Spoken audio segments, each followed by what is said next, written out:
আল্লাহ পাক সৃষ্টি করলেন আদম আলাইহিস সালামকে। কাকে? এর আগে আল্লাহ পাক জিন জাতি সৃষ্টি করেছেন, আমি ওইদিকে যাচ্ছি না, আমি মানুষের কথা বলছি। আদম আলাইহিস সালামকে আল্লাহ পাক কেমন করে সৃষ্টি করেছেন? আল্লাহ পাক সূরা সাদের মধ্যে বলেছেন যে খলাকতু বিয়াদাই, খলাকতু বিয়াদাই, আমি আদমকে আমার হাত দিয়ে সৃষ্টি করেছি। কি দিয়ে? হাত দিয়ে। এটা কি ভালোবাসার বহিঃপ্রকাশ নয়? আল্লাহ পাক কি আমাদেরকে ভালোবাসেন না? ভালোবাসেন। আচ্ছা, এই দুনিয়াতে যত কিছু আছে, এই দুনিয়ার আকাশ বাতাস নদী নালা পানি অক্সিজেন সবকিছু কার জন্য সৃষ্টি করা হয়েছে? গরু ছাগলদের জন্য, মানুষের জন্য? মূল দায়িত্ব কার? মূল অধিকার কার? মানুষের নয় কি? তাহলে এই পুরো বিষয়গুলো কি আল্লাহ পাকের ভালোবাসার বহিঃপ্রকাশ নয়? হ্যাঁ। আচ্ছা, এবার আসেন, আল্লাহ পাক আদম আলাইহিস সালামকে সৃষ্টি করে সমস্ত নাম শিক্ষা দিয়েছেন। এই যে নাম শিখানো মানে জ্ঞান শিখানো, এই জ্ঞান শিখানোটা কি আল্লাহর দয়া ভালোবাসা নিদর্শন নয়? একটু ধরায় দিচ্ছি আপনাদেরকে। এবার সামনে আসেন, আল্লাহ পাক ফেরেশতাদের সামনে তাকে উপস্থাপন করলেন, করে বললেন সব ফেরেশতা তোমরা যারা আছো সেজদা করো আদমকে। এই যে আমাদের পিতাকে সম্মানিত করা হচ্ছে, এটা কি ভালোবাসার বহিঃপ্রকাশ নয়? এবার আমাদের পিতাকে সম্মানিত করা হলো, ইবলিস সেজদা করলো না, সে কিয়াস করলো, বাতিল কিয়াস যুক্তি দিল আমি তার চেয়ে শ্রেষ্ঠ ইত্যাদি। আল্লাহ পাক ইবলিসকে অভিশপ্ত করলেন, আমাদের পিতা তাকে জান্নাতে রাখলেন। এই যে জান্নাতে রাখলেন, এটা কি আল্লাহ পাকের ভালোবাসা নয়? এবার আল্লাহ পাক আদম আলাইহিস সালামের পাঁজর থেকে সৃষ্টি করলেন তার স্ত্রী হাওয়া আলাইহিস সালামকে। ওই যে শুরুতে বলেছি, স্রষ্টা একা থাকতে পারলেও সৃষ্টি কি পারবে? এই জন্য আদম আলাইহিস সালামের পাঁজর থেকে তার স্ত্রীকে সৃষ্টি করা হয়েছে, উভয়ের মাঝখানে ভালোবাসা দিয়ে দেওয়া হয়েছে। বলেন সুবহানাল্লাহ। এই জেনা ভালোবাসা নিদর্শন নয়, বিয়ে শাদী হচ্ছে ভালোবাসার নিদর্শন। আল্লাহ পাক বলেছেন সূরা রুমের মধ্যে, ওয়াজআলা বাইনাহুমা মাওয়াজ্জাতা ওয়া রাহমা, আমি আল্লাহ স্বামী স্ত্রীর মধ্যে ভালোবাসা এবং হৃদ্যতা সৃষ্টি করে দিয়েছি। বলেন সুবহানাল্লাহ। তার মানে এই হারাম সম্পর্ক যেটা দেখছেন, এটা হলো একটা জেনার পথ। আর যখন আমরা হালালভাবে বিয়ে শাদী করবেন, আপনারা করবেন, তখন দেখবেন আল্লাহ পাকের পক্ষ থেকে ভালোবাসা সৃষ্টি হয়ে যাবে ইনশাআল্লাহ।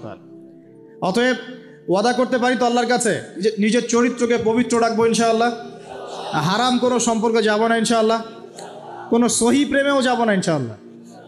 এটা সহি প্রেম আবার কি জিনিস? দিনী ভাই দিনী বোনের মধ্যে এখন প্রেম চলে, এগুলো হয় না মাঝে মাঝে? এগুলোও বন্ধ, এগুলো বন্ধ করতে হবে। হালাল উপার্জনের সোর্স হয়ে গেলেই, হালাল উপার্জনের সোর্স হয়ে গেলেই দিনদার মেয়ে দেখে বিয়ে করে ফেলবেন ইনশাআল্লাহ তাআলা। অন্য কোনো পথে যাবেন না, কোনো হারাম পথে যাবেন না। ওয়াদা করেন ইনশাআল্লাহ? রাজি আছেন তো ইনশাআল্লাহ? আল্লাহ কবুল করুন, আমিন। আর বিয়ের সময় অবশ্যই দিনদারিতা দেখবেন, অন্য কিছু না।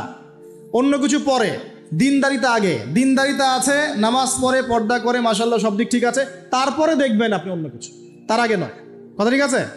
একইভাবে মেয়েদের ক্ষেত্রেও, যে আগে দেখবেন না ছেলে কত বড় চাকরি করে, ছেলের কত বড় বাড়ি আছে, গাড়ি আছে, এটা পরে। আগে দেখবেন ছেলে নামাজি কিনা, সুন্নত আছে কিনা, ইসলামের জন্য তার সফট কর্নার আছে কিনা, ইসলাম প্র্যাকটিস করে কিনা, এগুলো আগে দেখবেন। এগুলো না দেখলে কি হবে জানেন? বিয়ের 1 বছর 2 বছর পরেই বুঝতে পারবেন দুনিয়াটা জাহান্নাম হয়ে গেছে। নাউজুবিল্লাহ। দুনিয়াতেই তখন জাহান্নামের আযাবের স্বাদ ভোগ করতে হবে। নাউজুবিল্লাহ। আল্লাহ পাক আমাদেরকে হেফাজত করুন, আমিন। তো এই যে আল্লাহ পাক আদম আলাইহিস সালামের পাঁজর থেকে সৃষ্টি করলেন কাকে, এবং ভালোবাসা দিয়ে দিলেন উভয়ের মাঝখানে, এটা কি আল্লাহ পাকের দয়া নয়? আল্লাহ পাক ভালোবাসেন না?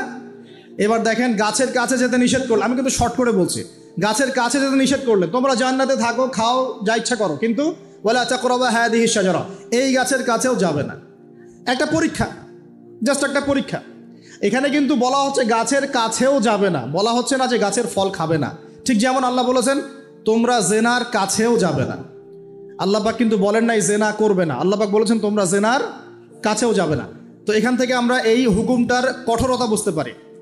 তো প্রিয় ভাইরা, এখানে আমাদের পিতামাতা শয়তানের প্রলোভনে পড়ে গেলেন। কেন পড়লেন? শয়তান ওয়াসওয়াসা দিল যে আমি কি তোমাদেরকে এমন গাছের কথা বলে দিব যে গাছের কাছে গেলে বা যার ফল খেলে তোমরা চিরস্থায়ী জীবন পাবে এবং তোমরা ফেরেশতা হয়ে যাবে, এরকম কথা বলল। এবং তোমরা কোনোদিন মরবে না। হাল আদুল্লুকা আলা শাজারাতিল খুলদি ওয়া মুলকিন লা ইয়াবলা, এই দুটো ওয়াসওয়াসা, চিরস্থায়িত্বের ওয়াসওয়াসা এবং অমরত্বের ওয়াসওয়াসা দিয়ে আমাদের পিতামাতাকে নিয়ে গেল। এখন আমাদের পিতামাতা কি ফল খেয়েছিলেন কি খান নাই? আচ্ছা, এখন আল্লাহ পাকের দৃষ্টিতে অন্যায় হয়েছে কিনা? এরপরে আমাদের পিতামাতা কি করলেন? বললেন রব্বানা যালামনা আনফুসানা ওয়া ইল্লাম তাগফির লানা ওয়া তারহামনা লানাকুনান্না মিনাল খাসিরিন। এই যে দোয়াটা তারা করলেন, এই দোয়াটা করার পরে আল্লাহ পাক কি তাদেরকে মাফ করে দিয়েছেন কি দেন নাই? বলেন, কথা বলেন। আল্লাহ পাক মাফ করে দিয়েছেন কি দেন নাই? এই যে অন্যায় করার পরেও আল্লাহ যে ক্ষমা করে দেন, মানে গুনাহ করার পরেও যে আদম সন্তানকে আল্লাহ পাক মাফ করে দেন, এটা কি আল্লাহ পাকের রহমত, দয়া কি নয়?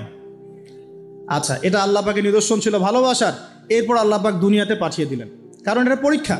দুনিয়াটা পরীক্ষার জায়গা, পরীক্ষা দিচ্ছি আমরা এখানে। এখন পরীক্ষার ক্ষেত্রে কি আল্লাহ পাক আমাদেরকে একা ছেড়ে দিয়েছেন? আল্লাহ পাক কি আমাদেরকে একা ছেড়ে দিয়েছেন? না।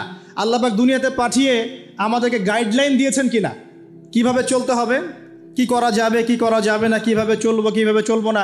আল্লাহ পাক কি ওহী নাজিল করেছেন কিনা? এই ওহী নাজিল করাটা কি আল্লাহ পাকের রহমত কিনা, আল্লাহ পাকের দয়া কিনা, ভালোবাসা কিনা? আল্লাহ পাক কি একা ছেড়ে দিয়েছেন না নবী রসুল পাঠিয়েছেন? এই যে নবী রসুলদেরকে পাঠিয়েছেন, এই নবী রসুলগণ কি আল্লাহর পক্ষ থেকে রহমত কিনা? বলেন। না হলে আমরা কি করতাম? দুনিয়াতে কেমন করে চলতাম, কিভাবে পথ খুঁজে পাইতাম, কেমন করে ইবাদত করতাম, আমরা কি জানতে পারতাম? আল্লাহ পাক রহম করে, ভালোবেসে, দয়া করে নবী রসুল পাঠিয়েছেন, আসমানি কিতাব পাঠিয়েছেন। বলেন সুবহানাল্লাহ। এখন এই নবীদের সিলসিলায় আল্লাহ পাক যে সর্বশেষ নবী মুহাম্মদ সাল্লাল্লাহু আলাইহি ওয়াসাল্লামকে পাঠিয়েছেন, এইটা দয়া কিনা? এটা আল্লাহ পাকের দয়া নয়? আল্লাহ পাকের রহমত নয়? আল্লাহ পাক কি বলেন নাই যে তিনি হচ্ছেন রাহমাতুল লিল আলামিন, তিনি পুরো বিশ্ব জগতের রহমত নয় কি? আচ্ছা, এখন আমাদেরকে যে আল্লাহ পাক নবী মুহাম্মদ সাল্লাল্লাহু আলাইহি ওয়াসাল্লামের উম্মত বানালেন, এটা কি আরো বড় রহমত কিনা? বলেন তো। জান্নাতে যাবে 120 কাতার মানুষ। কত কাতার? 120 কাতার মানুষ ইন টোটাল জান্নাতে যাবে। তার মধ্যে উম্মতে মুহাম্মাদের কত কাতার জানেন? 80 কাতার। কত কাতার? বলেন সুবহানাল্লাহ। তাহলে এটা কি আল্লাহ পাকের দয়া নয়? আল্লাহ আমাদেরকে ভালোবাসেন না? আচ্ছা, আল্লাহ পাক যে আমাদের কাছে তাওরাত, জাবুর, ইনজিল না পাঠিয়ে আল কোরআনের মতো কিতাব পাঠিয়েছেন, যে কিতাবে সমস্ত সমাধান আছে, এটা আল্লাহ পাকের রহমত, দয়া নয়, ভালোবাসা নয়? আচ্ছা, এখন আল্লাহ পাক দুনিয়াতে চলার জন্য আমাদেরকে জীবন দিয়েছেন, হায়াত দিয়েছেন, সুস্থতা দিয়েছেন, পরিবার দিয়েছেন, আমাদের ব্যবসা বাণিজ্য দিয়েছেন, আমাদের স্ত্রী সন্তান দিয়েছেন, আমাদেরকে চলাফেরা করার ক্ষমতা দিয়েছেন।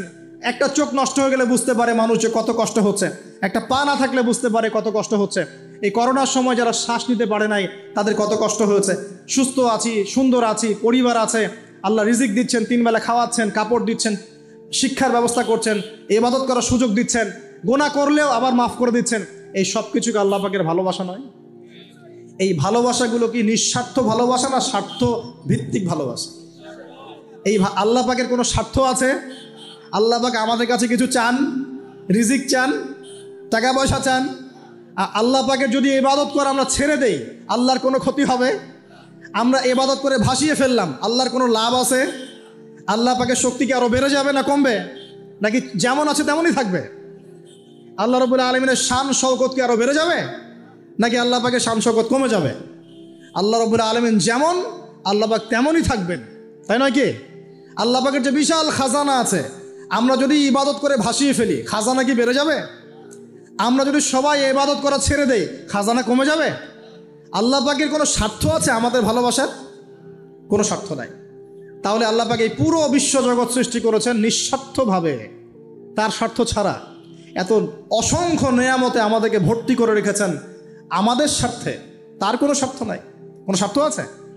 এই পরীক্ষায় পাশ করলে আমরা আবার জান্নাতে যাব ইনশাআল্লাহ। ওই জান্নাতে যাওয়ার পরে কি আমাদের স্বার্থ থাকবে না আল্লাহ পাকের স্বার্থ থাকবে? সুবহানাল্লাহ। এই এতটুকু যদি বুঝতে পারি, আল্লাহ পাক একমাত্র সত্তা যিনি আমাদেরকে প্রকৃত অর্থে ভালোবাসেন। বাকি যত কিছু আছে আমাদের চারপাশে, এই ভালোবাসাগুলোর পিছনে একটা একটা স্বার্থ থাকে। কথা বুঝতে পারছেন না মনে হয়? সন্তানকে অনেক ভালোবাসেন, বুঝলাম, পিতামাতা, কিন্তু এই সন্তান যদি আপনার মনের মতো করে না চলে, একসময় কিন্তু আপনিও সন্তানের উপর রুষ্ট হবেন না? স্ত্রীর জন্য এত কিছু করছেন, দেখবেন কোনো একদিন আপনি করতে পারলেন না, দেখবেন সেদিনই আপনাকে একদম ধুয়ে রেখে দিল একেবারে। এমন হয় কি না? তা আমাদের ভালোবাসাগুলোর পিছনে কোনো কোনো স্বার্থ থাকে কি না? আর এই যে জেনা চলছে, এই জেনার মধ্যে মূল স্বার্থটা কি? যৌনতা। মূল স্বার্থ কি? ছেলেও চায় মেয়েকে ভোগ করতে, মেয়েও চায় ছেলেকে ভোগ করতে, এবং বলে না না এটা পবিত্র ভালোবাসা, আমরা বিয়ে করার জন্যই জেনা করেছি, নাউজুবিল্লাহ। তাই না, বলে না? আমরা তো বিয়ে করব, সমস্যা কি? তো ফ্রি মিক্সিং করলে কি সমস্যা? তাহলে বিয়ে যদি করবা তাহলে মেলামেশা বিয়ের পরেই করো, ব্যাস, নিঃস্বার্থ প্রমাণ হবে। বিয়ে যদি করার উদ্দেশ্য থাকে তাহলে বিয়ের আগে আর দেখা সাক্ষাৎ করো না, কথাবার্তা বলো না, একবার বিয়ে করো তারপরে করো, তখন দেখবেন না না এটাতে রাজি না, তার মানে স্বার্থ এখানে আছে। তাহলে নিঃস্বার্থভাবে কে আমাদেরকে ভালোবাসে? অতএব প্রিয় ভাইয়েরা এবং বোনেরা যারা শুনছেন লেকচার, নিঃস্বার্থভাবে যে সত্তা আমাদেরকে ভালোবাসেন সেই সত্তাকে ভালোবাসতে শিখুন। আল্লাহ পাক তৌফিক দান করুন।